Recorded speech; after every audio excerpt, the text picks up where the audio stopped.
आज का एपिसोड बेहद दिलचस्प और भावुक मूड लेकर आता है।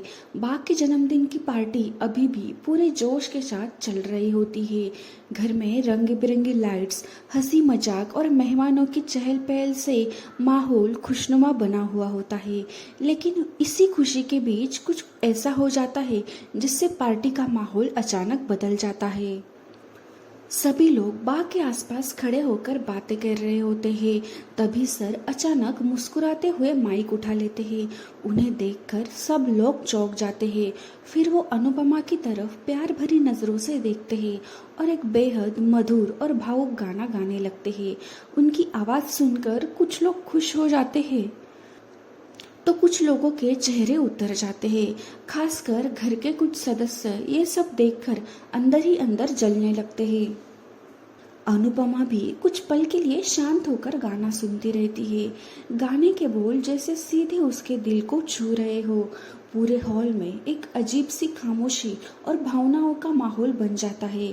गाना खत्म होते ही मेहमान तालियां बजाने लगते हैं। माहौल फिर से हल्का होने लगता है। अनुपमा मुस्कुराते हुए सर से कहती है, थैंक यू, आपने इतना प्यारा गाना गाया।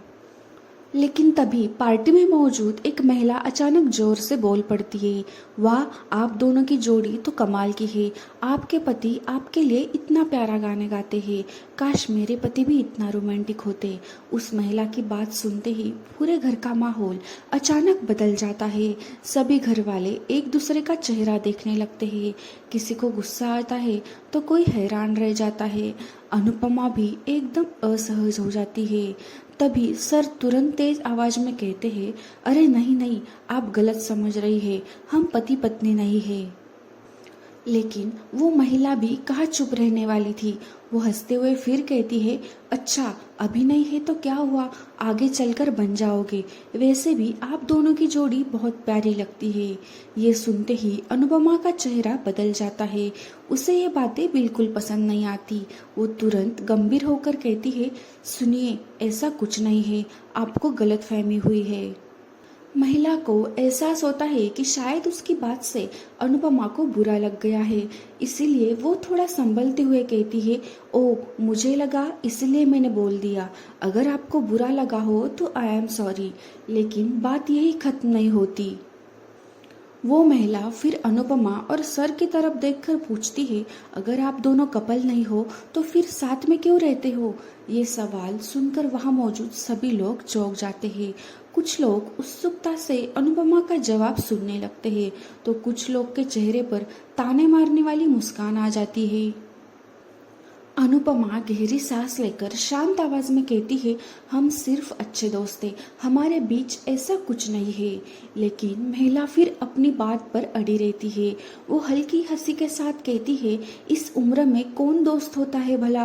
अब अनुपमा का सब्र टूटने लगता है। उसकी आंखों में गुस्सा साफ दिखाई देने लगता है। वो महिला की आंखों में देखते हुए जवाब देती है, आपको दोस्ती से ऐतराज है या उम्र से। पूरा हॉल एकदम शांत हो जाता है। कोई भी कुछ नहीं बोल पाता। फिर अनुपमा आगे कहती है, भगवान श्री कृष्ण और द्रौपदी के बीच भी सिर्फ मित्रता थी। आप तो कह रही थी ना कि मैं भगवान का नाम बहुत लेती हूँ, तो आपको ये बातें पता होनी चाहिए। अनुपमा की ये बात सुनकर वहां मौजूद कई लोग चुप हो जाते हैं। कुछ लोग अनुपमा की बात से सहमत नजर आते हैं तो कुछ के चेहरे पर नाराजगी साफ दिखाई देती है। अब आगे आने वाले एपिसोड में देखना बेहद दिलचस्प होगा कि क्या ये बात यही खत्म हो जाएगी या फिर अनुपमा और सर के रिश्तों को लेकर घर में एक नया तूफान खड़ा होने वाला है। ऐसा ही रोजाना नए अपडेट्स और पूरी कहानी जानने के लिए चैनल को सब्सक्राइब करना बिल्कुल ना भूलें।